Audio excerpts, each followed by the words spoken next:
Hello mga tea! Tara, samahan nyo kami mamili ngayong araw. For today's video, dito tayo mamimili ngayon sa World Import Foods. Gaya nga ng pangalan nito, halo-halo ngang pagkain yung binibenta nila dito galing sa iba't ibang bansa. Makakapili ka rin dito ng iba't ibang Filipino goodies. Meron nga sila ditong Chucky, Buko Juice, at Del Monte Pineapple Juice. May mga binibenta rin sila dito ngayong candies. Naka-sale. Din ako nakita na packaging niya Halloween pero hindi pa naman siya expired. Itong coffee na to, 500 yen siya dati pero 298 mo na lang mabibili. Same lang sila ng price nitong Swiss Miss, 'di ba? Ang mura. May nakita rin akong Hershey chocolate na 2,400 yen siya dati. Pero ngayon 1,004 mo na lang siya mabibili. Kung bibili ka nga sa mga ganito, mas better na i-check mo yung kanilang expiration date bago mo nga bilhin. Kasi kahit nga mura, kung hindi mo naman makakain sa oras, 'di ba? Sayang din. Na-curious nga yung bebe ko dito sa Milo Nuggets, kaya ayan, bibili kami. At natsyempohan lang namin talaga na ganito kadami ang kanilang chocolate na naka-sale. Meron din talaga na malapit na yung expiration date. Gaya nitong chocolate na to, December 31 nga, expired na. O siya, na-distract na naman yung lola nyo sa chocolate. Pero ito talaga yung pinunta ko dito, yung mga Filipino products. Marami rin dito mga pampalasa ng pagkain, kagaya nitong Knorr Cubes, Mamacita, at kung ano-ano pang mix. At syempre, meron nga rin pala dito ang mga condiments natin dyan sa Pilipinas. At guys, tipid tips ko nga lang sa inyo, kung bibili kayo dito ng coconut milk, mas mabuti sa mga gantong store nga kayo bibili dahil mas affordable. Ang mahal kasi sa supermarket. Meron nga pala ditong tinitindang Barrio Fiesta na bagoong, toyo at suka natin dyan sa Pinas, Mang Tomas, nga tong mga chili mansi na pang flavor. Dito ko nga lang napansin sa video na meron din pala dito yung patis natin. At may binibenta nga rin pala ditong pansit canton na paborito ko. Kaya lang hindi ko nga gusto yung pansit canton na to dahil chow mein noodles yung nakalagay. Iba nga yung lasa nito dyan sa binibenta sa pansit canton sa atin. Syempre meron din ditong Ligo sardines.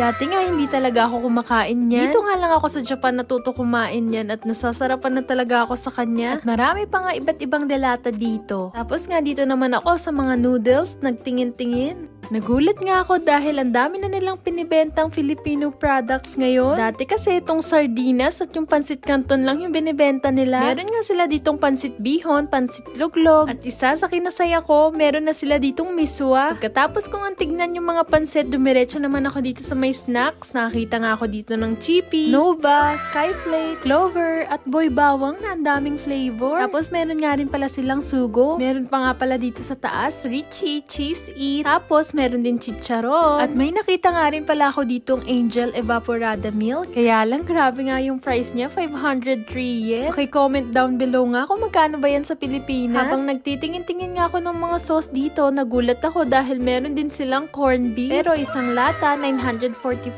yen. Medyo pricey, kaya lang wala tayong magagawa dahil import foods nga yan. Mga naghahanap nga ng chocolate at caramel syrup, meron din sila ditong binibenta. Bihira lang kasi ako makakita niyan dito sa Japan. Ito naman ako dumiretso sa kanilang frozen foods. Mga Korean frozen foods nga tong makikita nyo. Meron din nga pala silang binibenta ditong kimchi. Tingin-tingin na nga lang muna ako dyan. Baka may magustuhan ako na Korean foods. Kinuha ko nga tong tteokbokki. Gusto ko siyang tikman. Kaya lang baka hindi ko magustuhan. Kaya yun, binalik ko na lang. Share ko nga lang pala. Dati, paborito ko tong honey mustard nila. Meron din sila nitong bulldog sauce. Ito nga pala yung favorite kong gochujang. May hinahanap nga akong sauce dito na nyanyom sauce. Kaya lang wala sila yung bibigo. Itong O-food, hindi ko pa nga siya natatry. Hindi ko na naman binili. Dahil hindi ko nga nakita, dumiretso na lang ako sa instant noodles nila. Hinahanap ko nga yung paborito ko. Ayan, buti na lang meron sila dahil craving na talaga ako dito.